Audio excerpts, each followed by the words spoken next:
하나님 말씀 보시겠습니다. 오늘 우리가 함께 나누며 은혜 받으실 말씀은 요한계시록 3장 1절로 6절까지 있는 말씀 보시겠습니다. 요한계시록 3장 1절로 6절.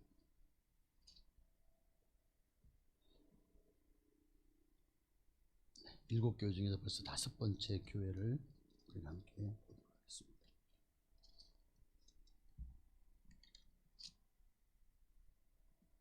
네, 1절부터 6절까지 제가 한 절, 여러분이 한 절 우리 교독하시겠습니다. 제가 먼저 1절을 봉독합니다. 사대교회 사자에게 편지하라. 하나님의 7 영과 7 별을 가지신 이가 이르시되 내가 내 행위를 아노니 내가 살았다는 이름은 가졌으나 죽은 자로다.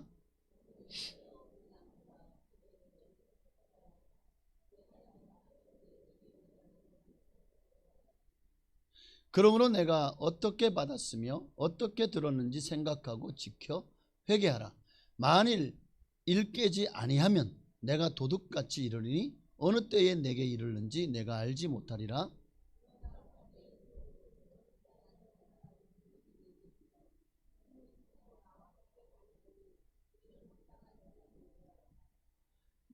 이기는 자는 이와 같이 흰옷을 입을 것이요 내가 그 이름을 생명책에서 결코 지우지 아니하고 그 이름을 내 아버지 앞과 그의 천사들 앞에서 시인하리라.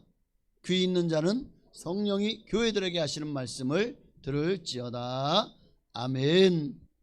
자, 오늘 말씀의 제목은 5번째 교회인 사대교회에 대해서 말씀을 나누면서 따라합시다. 예수 생명 없는 교회.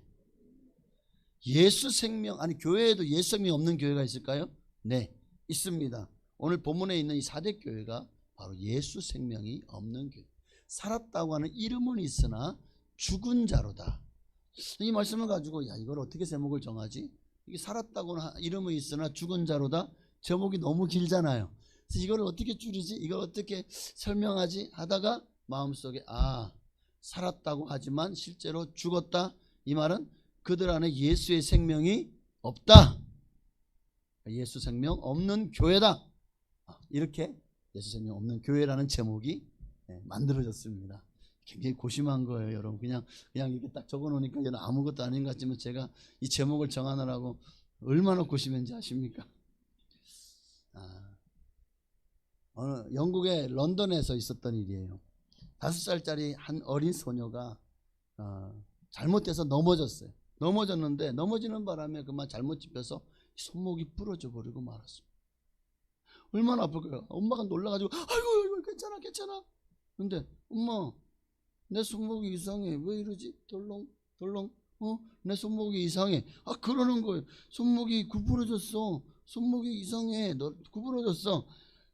근데 이상하게 이렇게 말하는데 이 아이가 울지를 않는 거예요. 아프다고 얘기를 하잖아요.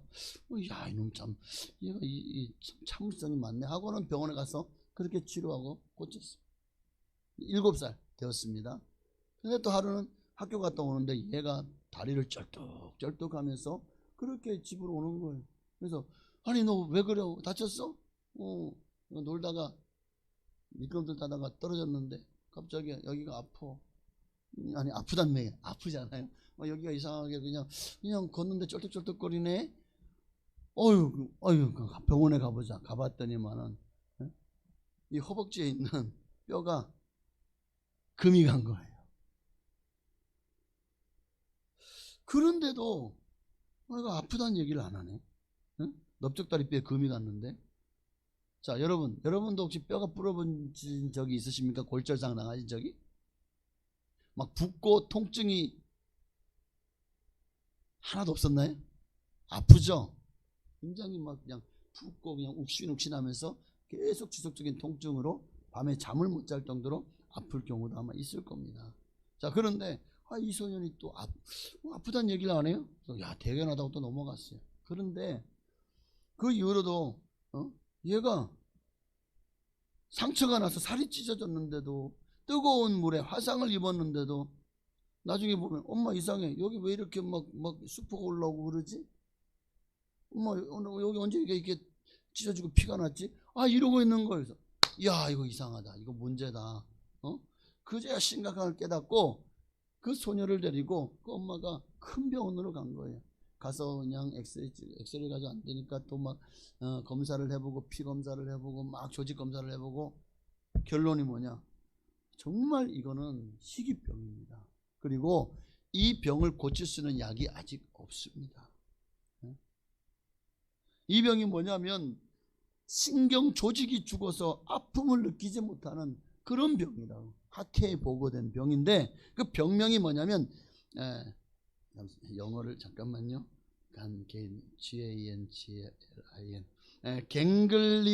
갱글리뉴로 THY 뭐예요? TC 파디 어렵다. 갱글로 유로파디라는 병입니다. 뭐 들어본 이런 이 갱글로 유로파디라는 병 들어보셨어요? 처음 들어보시죠? 희귀병이래. 여러분, 아픈데 아픔을 느끼지 못한다면 뭐 어떤 사람은 아이고 뭐 고통도 없고 얼마나 좋아, 그죠? 아픈데 안 아파. 그럼 약 먹을 일도 없네. 다쳤는데 안 아파. 그럼 병원 안 가도 되겠네? 아니죠. 여러분, 이게 얼마나 심각한지 아십니까? 아픈데 안 아파요. 그러면요, 그 안 아픈 동안에 여기서는 계속해서 병이 커지는 거예요. 골절됐다. 근데 안 아파요? 그럼 여기서 계속해서 붓고 고름나고 결국에는 염증으로 이제 이게 잘못하면 손을 잘라낼지도 몰라요. 만약에 몸에 있는 장기가 아픈데 전혀 통증이 없다? 나중에 가면은 이미 그 장기는 썩어버렸을지도 몰라요. 그러니까 내가 아프면 아파야 되는 거예요. 아픔을 느껴야 더 조심하거나 아니면 자가치료하거나 아니면 병원에 가서 치료받고 그렇게 건강을 회복할 수 있는 거잖아요. 근데 병들었는데 병들 줄 모르고 상처가 나도 상처 날 줄 모른다? 이게 얼마나 이거 위험한지 아시겠죠? 나중에 큰 병 되는 겁니다. 간이 경화가 왔습니다. 아픈 줄 몰라요. 근데 나중에 이 장기 중에서 그런 신경 조직이 통증을 느끼지 못하는 장기들이 있잖아요. 간이라든가 폐라든가 또 췌장이라든가. 나중에 이제 통증이 느껴질 때는 이미 손 쓸 수 없을 만큼 늦었다라는 얘기들을 의사들이 하죠. 그러니까 아픈 게 감사한 거예요. 아프기 때문에 우리가 도심하고 또 쉬기도 하고 또 병원을 찾아서 약을 먹기도 하고 입원 치료하기도 하고 그러는 거잖아요. 건강을 회복하기 위해서 힘쓰고 했잖아요. 통증이 없다면. 여러분, 영적으로도 마찬가지입니다. 오늘 현대 그리스도인들의 가장 큰 문제가 바로 여기 있어요. 여기 있다고요. 아픈데 아픈 줄을 몰라요. 영적으로 건강하지 않아요. 내 영이 지금 아파요. 내 영이 죽어가고 있어요. 내 영이 살려달라고 고통을 호소하고 있어요. 그런데 이렇게 영적으로 심각한데 육신이 내 영이 아픈 걸 느껴지나요? 영적인 것은 영적으로나 분별하는 거예요. 내가 그만큼 기도하고 말씀에 깨어있지 않으면 내 영의 상태를 내가 몰라요. 그러니까 아픈데도 아픈 줄 모르고 지나가는 거예요. 내 영이 죽어가고 있는데도 몰라요.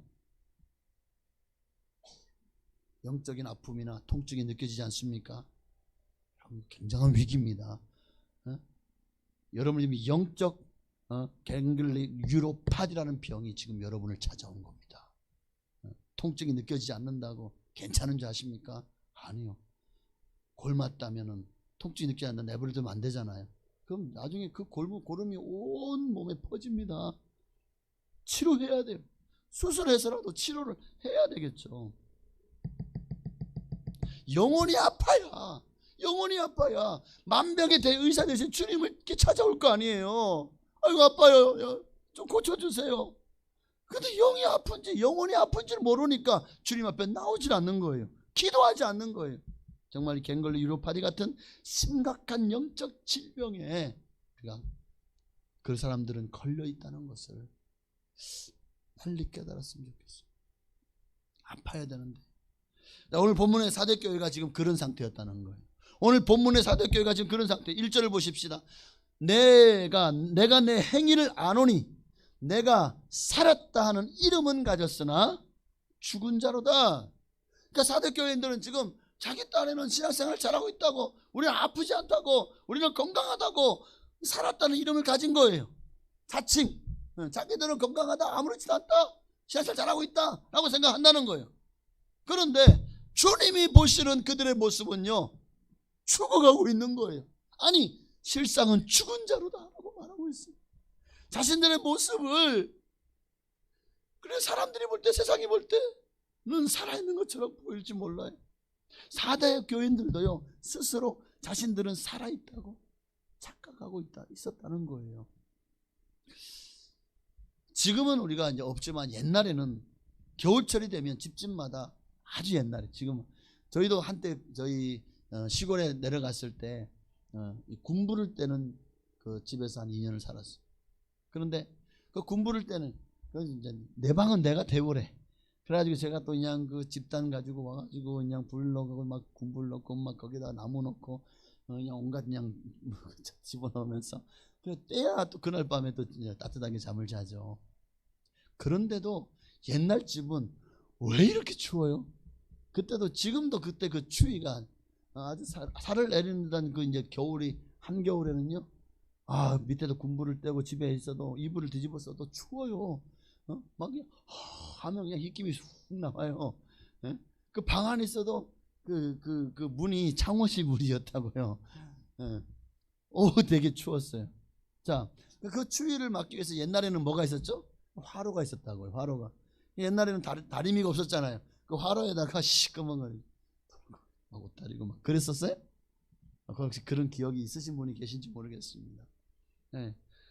겨울철에 밖에 나갔다가 정말 너무 온몸이 꽁꽁 얼고 손이 막 너무 시렵고 막 얼고 막 동상 입을 것 같고 막 볼이 시렵고, 그러면 어떻게, 빨리 집에 들어오자마자 제일 먼저 화로불에 가서 손을 쫙, 얼굴을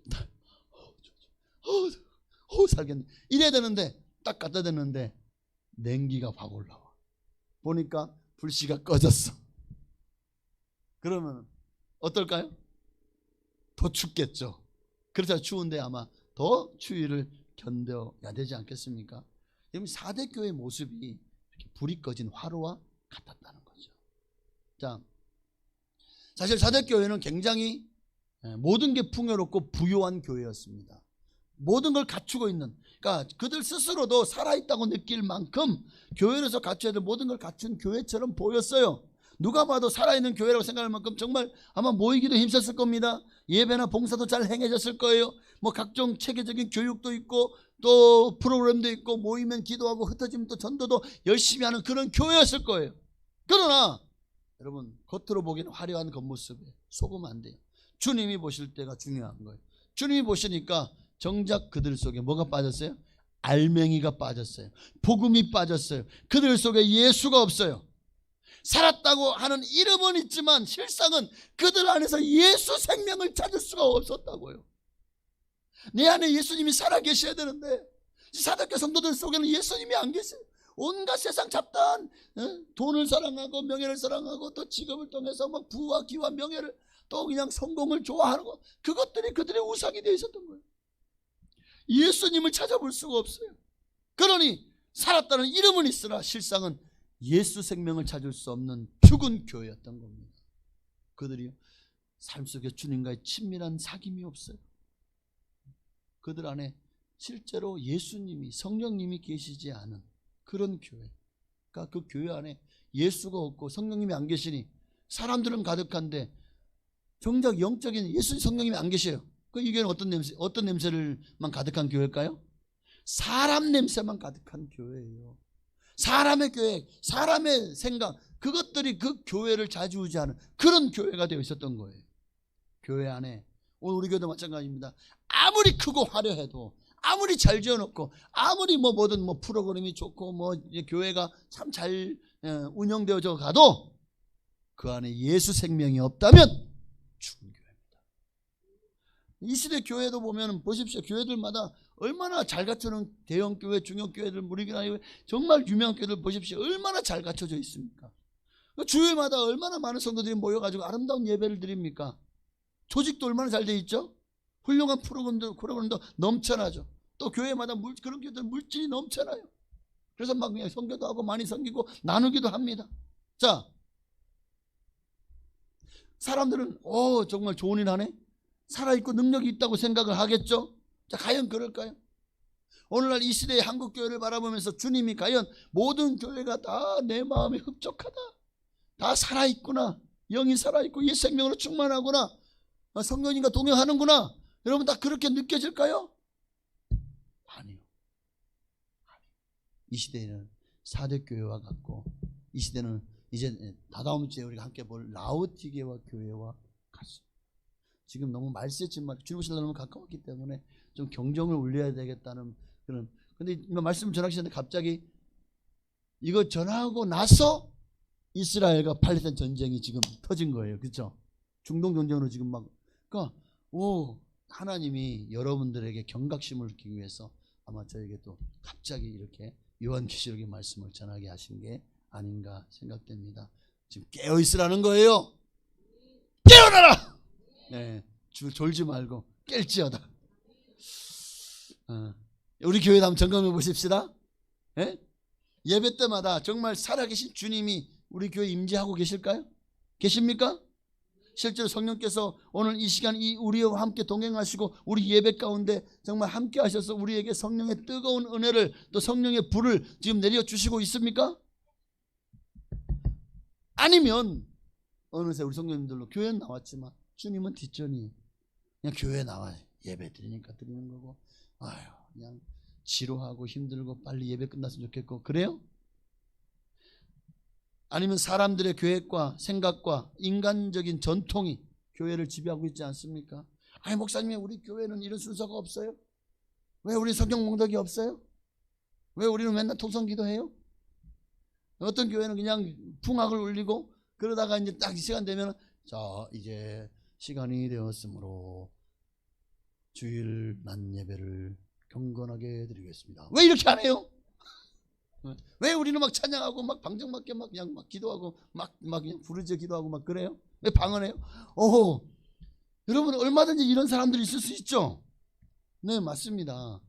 그러니까 이런 내가 전에 다니는 교회는 안 그랬는데요, 그런 순서가 없었는데요, 그렇게 안 했는데요, 뭐 이런 일들이 인간적인 어떤 전통이 어느새 교회를 지배하고 있지는 않습니까? 사실은 교회 예배도 성령님이 인도하시는 대로 해야 됩니다. 어떤 교회들은 보면은요, 이제 막 하나님을 찬양하고 기도하다가 그러다 목사님이요 그냥 말씀 바로 전해요. 그러다 다시 또 말씀 끝나고 나면 그 말씀 붙들고 또 기도, 그러다 또 막 성도를 붙잡고 또 막 기도하고 막 이러다 보니까 어느새 1시간 반이고 훌쩍 가요. 그리고 예배가 끝나요. 그런 교회도 있습니다.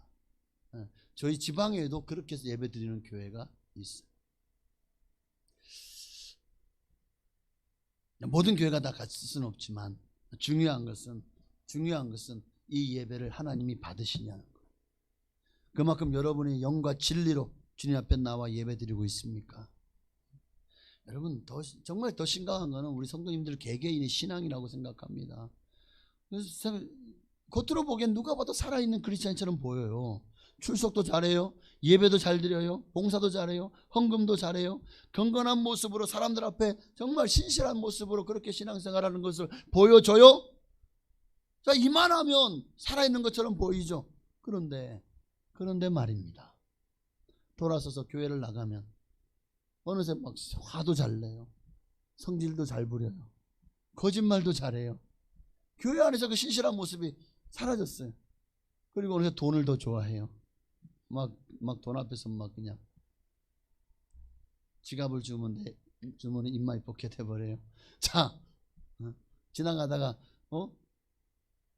호박 농구만 호박이 맛있어 보이네 하고 그냥 따가서 집에 가서 열심히 만들어가지고 하나님 감사합니다, 오늘 일용할 양식을 주셔서. 남의 집 호박 담아가지고 그걸로 된장찌개 끓여놓고 아유 하나님 감사합니다, 일용할 양식 주셔서. 자, 이런 모습이 절대 남들에게 지는 거를 내가 남들에게 억울한 일 당하는 것도 내가 용납을 못하고 남들하고 싸워서 지는 것도 용납을 못해요. 자, 근데 또 교회 와서는 또 경건하게 거룩하게 얼마나 뜨겁게 기도하고 얼마나 찬양을 또 그냥 열심히 박수치면서 힘차게 찬양을 드리고 예배를 정말 아유, 너무 멋지게 드려요. 자, 이분의 믿음은 살은 믿음입니까? 죽은 믿음입니까? 하나님이 이분의 믿음을 인정할까요? 인정하지 않을까요? 여러분, 예수 생명이 없는 교회는 죽은 교회입니다. 내 안에 예수님이 살아계시다면 예배 때만 살아있는 게 아니라 내 일상생활 속에서 늘 예수님이 나와 함께 하셔야 돼요. 그게 진짜 살아있는 믿음이에요. 4대 교회는 그러지 않았어요. 세상에서는 풍요를 느끼며 막 쾌락을 누리며 그렇게 즐겁고 행복하게 살아요. 예수 없이. 그러다가 주일날 되면 또 나와서 열심히 예배를 드려요. 이게 지금 4대 교회 모습이에요. 그러니까 주님이 그 길 너희가 살았다고는 이름은 있으라 아니다. 실상은 너희가 죽은 자로다. 영이 죽어간다는 거죠. 여러분, 예수님은 포도나무죠. 우리는 포도나무 가지입니다. 여러분, 포도나무 가지가 꽃이 피고 열매를 맺으려면 포도나무에 붙어 있어야 돼요.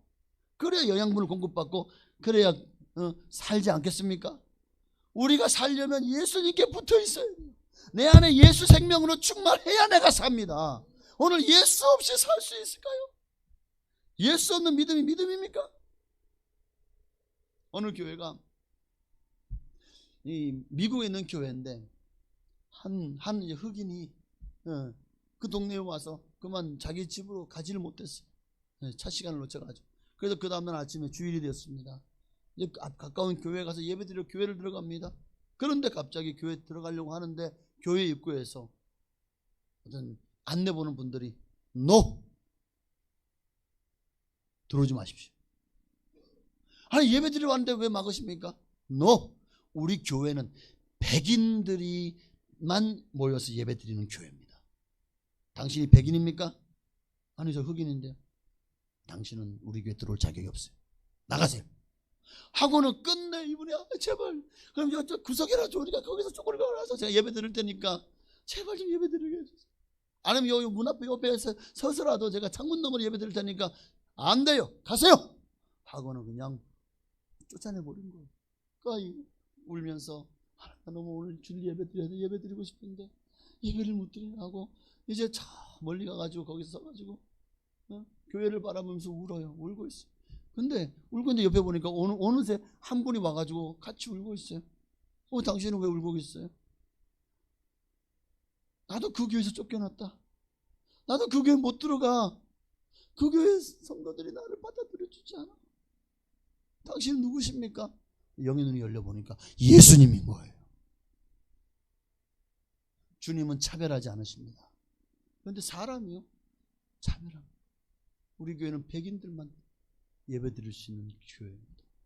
와, 그 교회는 주님도 그들의 예배는 하나님을 향한 예배가 아니었어요.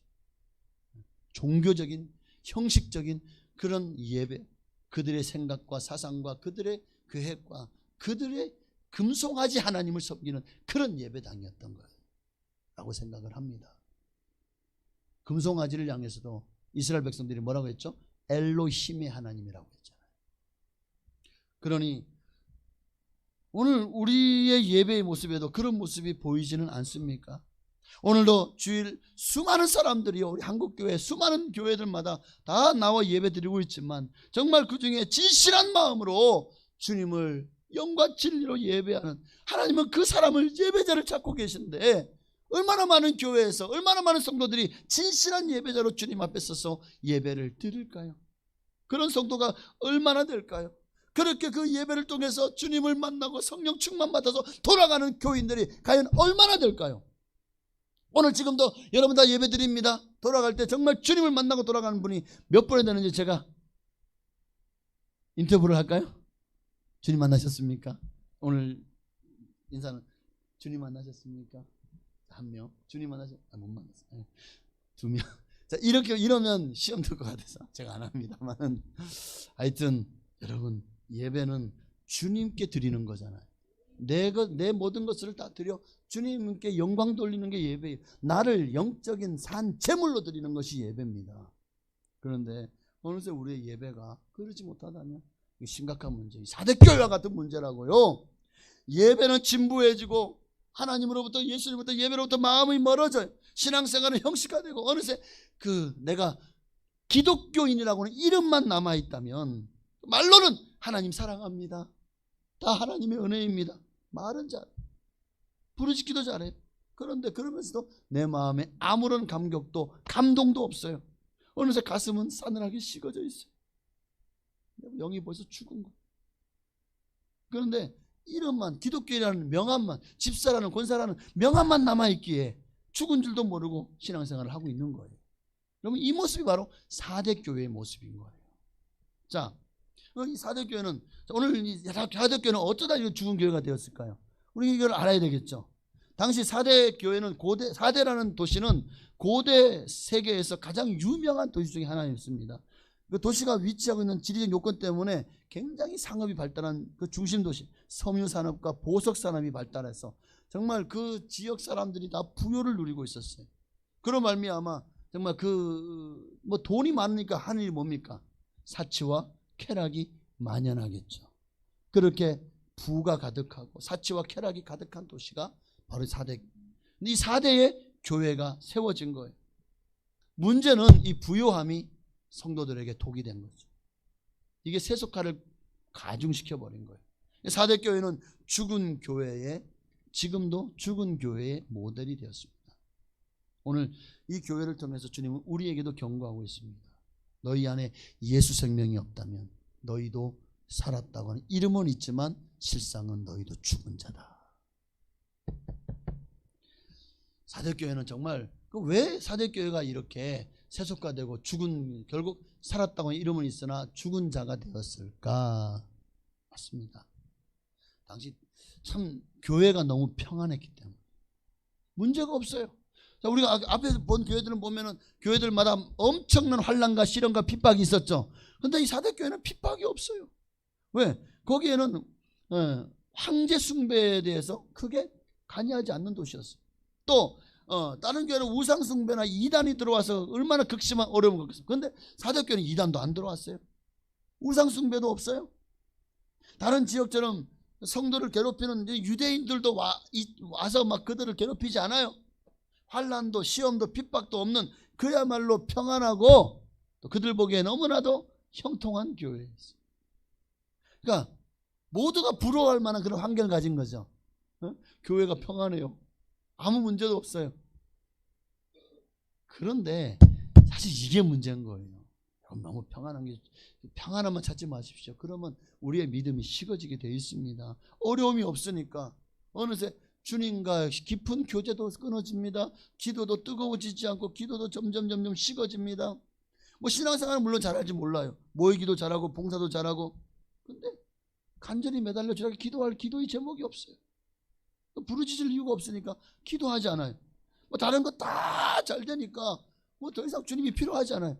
그냥 그 위에 예수만 더 얹었을 뿐입니다.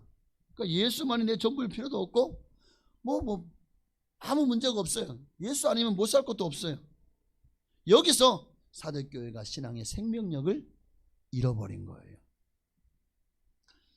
이게 사탄의 또 괴락 중에 하나인 것 같아요. 어느 날 실제로 이 마틴 루터의 자서전에 있는 내용이, 마틴 루터가 하루는 잠을 자다가 꿈을 꿨어요.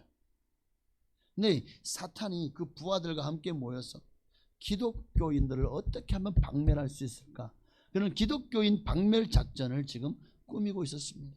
막 전략회의를 하고 있었어요.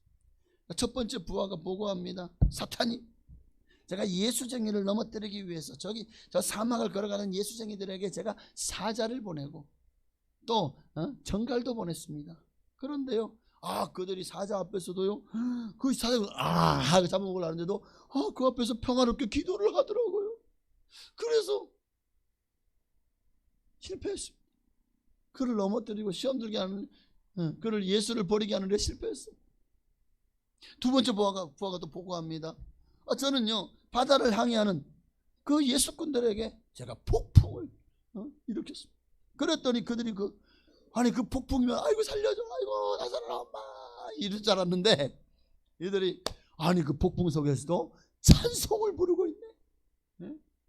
내 주를 가까이 하게 함은 십자가 짐 같은 고생, 찬양을 부르고 그래서 저도 실패했슈. 그러니까 하나하나 전부 다 부하들이 다 사탄 앞에 와서 실패했다고 보고, 야 이놈들아, 하나도 성공한 놈이 없냐? 그 맨 끝에 그 똑똑한 놈, 너도 실패했냐? 아이고 사탄님, 저는 성공했습니다. 막 다들 막 박수 치라고, 막 박수 치고 막 갈채라고. 어떻게 성공했어? 나와서 보고해보라고. 제가 한 교회를 찾아가서 10년 동안 그 교회에 모든 일이 잘 되고 평안하게 만들어 주었습니다. 그랬더니요, 아무 문제 없고 걱정 없고 근심 없으니까 이들이 알아서 육과 영이 완전히 다 썩어버렸습니다. 그냥 알아서 타락하고 부패하던데요. 이야, 이거다. 사단 다, 너희 귀신들 다 들었지?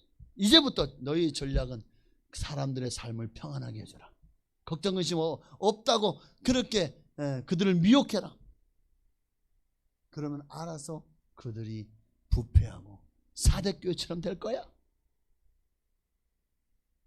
자, 그 부하는요, 포상을 받았겠죠. 여러분, 이게 사대교회예요. 신앙은 생명력이에요. 여러분, 우리가 세상 물결에 떠내려가면은요, 다 멸망으로 갈 수밖에 없잖아요.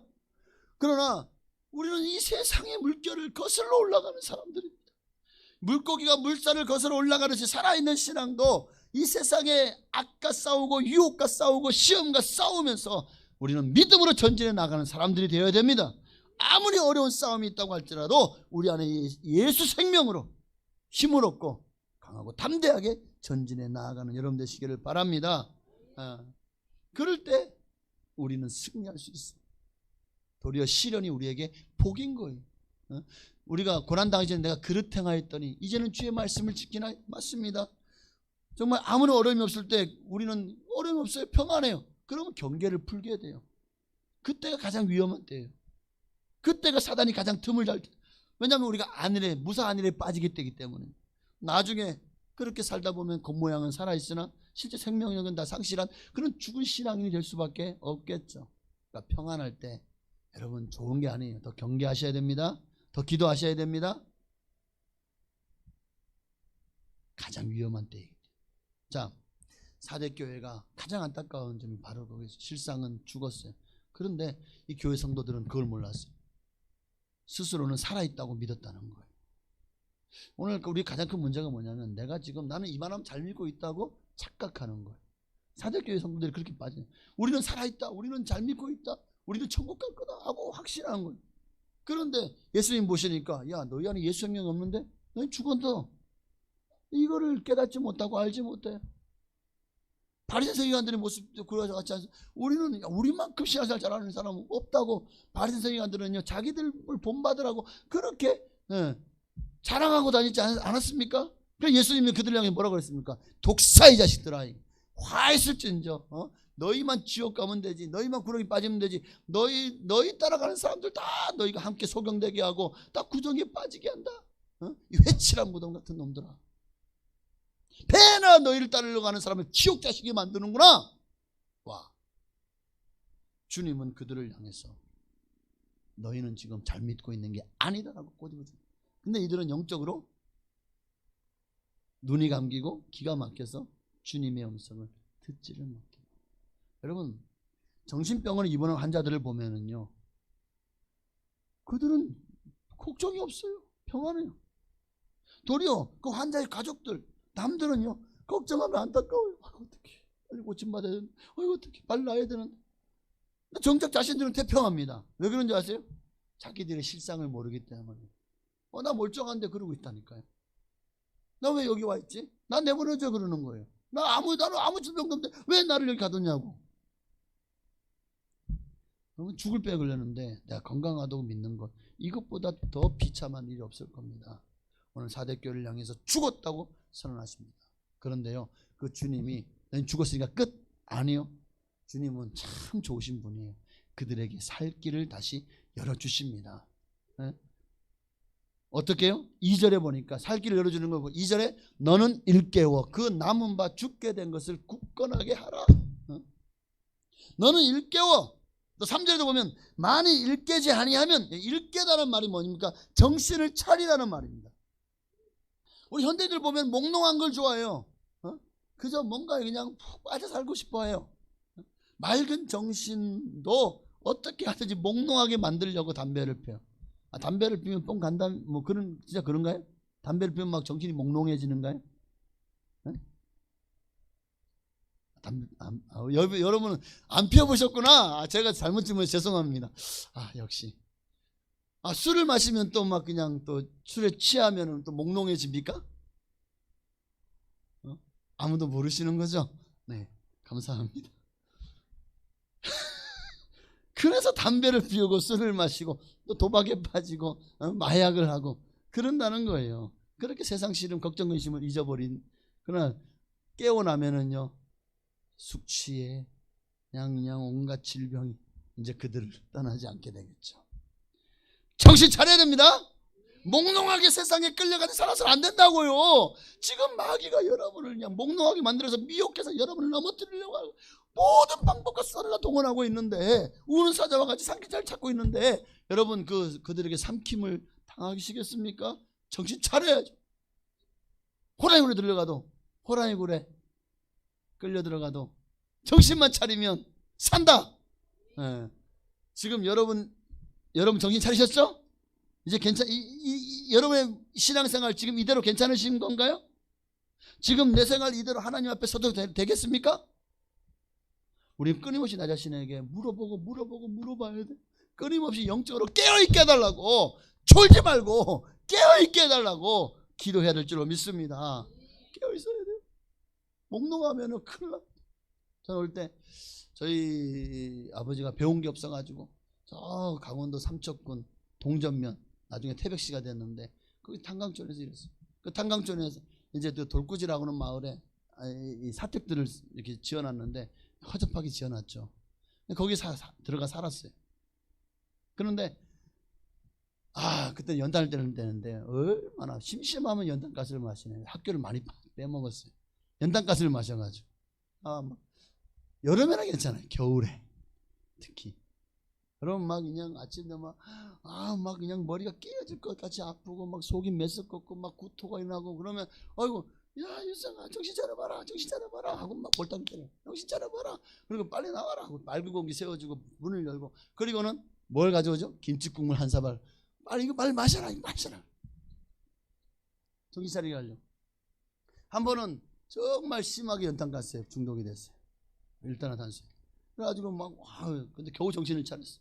근데 보니까 옆에 우리 형이 정신을 못 차리고 있더라고. 막 그냥 정신 차려라. 정신을 안 차리면 진짜 이대로 의식을 회복하지 못할 수도 있거든요. 결국에는 병원에 실려갔어요. 그러니까 죽다가 살아나왔어요. 네. 여러분, 세상은 우리로 하여금 이렇게 중독시킵니다.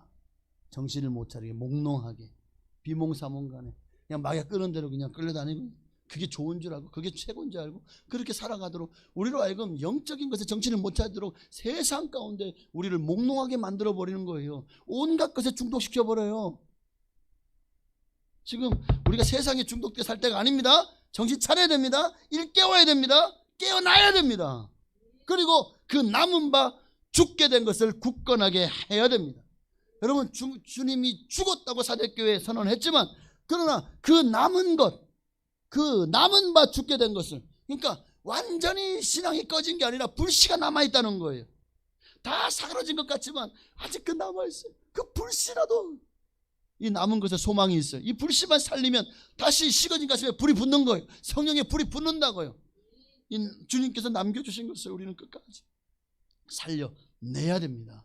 사대교회는 생명력을 산실했고 주님이 죽었다고 선언했지만, 그러나 믿음의 불이 완전히 꺼진 것이 아니라 주님이 여전히 그들을 한가닥 붙잡고 있었습니다. 남은 불씨가 있었다고요. 여러분도 세상을 하다가 언제까지 잘할 줄 아십니까? 여러분, 우리도 때로는 방황하기도 하고 타락하기도 하고 하나님 떠나 세상으로 가기도 해요. 그러나 우리 옛날에 교회 다니고 예수를 믿었던 그 기억들이 내 속에 남아있어요. 그 불씨가 남아있다고요. 언젠간 돌아가야지. 나 이렇게 살면 안 되는 거 알면서도 끊임없이 타락하고 끊임 범죄하면서도 그래도 하나님이 주신 남은 불씨가 있어요. 이 불씨가 꺼뜨리지만 않으면 언젠가는 하나님이 다시 여러분을 불러주실 것입니다. 오늘 이 말씀을 혹시나 타락해서 나갈 사람, 교회 나가고 하나님 떠날 사람은 이 말씀을 기억하십시오. 다시 돌아올 수 있도록 여러분의 불씨를 주님이 끝까지 여러분 가슴에 남겨주실 것입니다. 남겨주실 거예요. 아, 시간이 너무 잘 가. 네. 자, 어쨌든 그럼에도 불구하고 우리가 일깨지 않고 돌이키지 않으면 3절 말씀처럼 어떻게 됩니까? 회개하고 주께로 돌이키지 않으면 어떻게 된다고요? 내가 도둑같이 이르니. 왜 주님께서 도둑같이 오십니까? 심판하시려고. 심판하신다. 하나님은 지금도 여러분을 기다리고 계시고 여러분이 스스로 돌이키기를 지금도 원하고 계십니다. 그러나 주님이 언제까지 기다리진 않아요. 언젠가 우리 수명이 끝나거나 아니면 이 땅에 이제 하나님께서 마침내 이제는 되었다 하고 마침내 7인이 떼어지는 그 순간 이제 우리의 이 땅의 삶은 끝나고 주님 앞에서 영원한 심판을 기다리고, 그때는 주님은요 공의 하나님이십니다. 주님은 결코 우리의 사정을 봐주지 않으십니다. 내가 죄를 끊어내지 못하면 우리는 망하는 거예요. 그러나 이 땅에서는 아직 하나님이요 때로는 강제적으로라도 주님이 우리를 돌이키게 하실 거예요. 기다리지 않고 내가 돌이키지 않으면 주님이 우리를 돌이키게 하십니다. 내가 죄를 끊어내지 않으면 하나님이 내 죄를 끊게 만드실 거예요. 그런데 그 과정은 굉장히 어떤 아픔과 희생을 지불해야 할지 몰라요. 고통 중에 눈물을 흘리며 주님이 우리를 돌이키게 하실 때 그거라도 우리에게는 감사한 일일 겁니다. 여러분 그 전에 스스로 돌이키십시오. 매 맞는 거 좋아하세요? 두들겨 맞는 거 정말 시원하고 아니죠. 주님이 여러분이 안 돌이켜서 강제로 그냥 돌이키시려고 사랑의 매를 들기 전에 여러분이 항복하고 빨리 돌아오시기를 바랍니다. 그럴 때 이제 결론입니다. 자, 5절 결론은 뭐죠? 이기는 자는 너희가 회개하고 돌이켜 일깨워 내게로 그 남은 것을 굳건하게 하여 마침 다시 성령의 불씨를 타오르게 해서 돌아오기만 하면 하나님이 흰옷을 입혀주신대요. 흰옷은 용서와 순교를 상징하죠. 주님께서 예비하신 의의 세마포 옷을 우리를 입혀주시겠다는 거예요. 또 두 번째로 뭘 주시겠다고요? 그 이름을 내 아버지의 앞과 그의 내가 그 이름을 생명책에서 결코 지우지 아니하겠대. 이 말은 우리가 돌이키지 않으면 회개하지 않으면 그 이름을 생명책에서 지워버릴 수도 있다는 거예요. 우리가 예수 믿었다고 해서 우리는 다 천국 간다고 확신을 우리 자신하지 마십시오. 네? 주님이 우리 이름을 생명책에서 지울 수도 있어요. 어떻게 되면 4대 교회 성도들과 같이 되면 우리도 구원받지 못할 수가 있다는 거예요. 그러나 말씀하신 대로 회개하고 일깨워 돌이키기만 하면 주님이 우리의 생명을 회복시켜 주시고 다시 하는 자녀 삼으시고 영원한 생명을 허락하여 주실 줄로 믿습니다. 이 간증이 있는데 이 간증 하나 하고 해야 될 것 같은데 그냥 넘어가야 되겠다. 네, 시간이 많이 지난 관계로 이 간증은 나중에 한번 또 할 기회가 있으면 하겠습니다. 너무 좋은 간증인데 이거 꼭 들어야 되는데 내가 어떻게 말로 설명할 수가 없네. 네, 여러분 이제 4대 교회 어디 광고 같죠?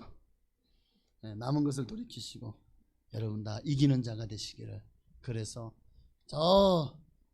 주님이 우리 예비하신 흰옷을 입고 또 생명책에 여러분의 이름이 결코 지워지지 않는 축복된 삶이 되시기를 주의 이름으로 축원합니다.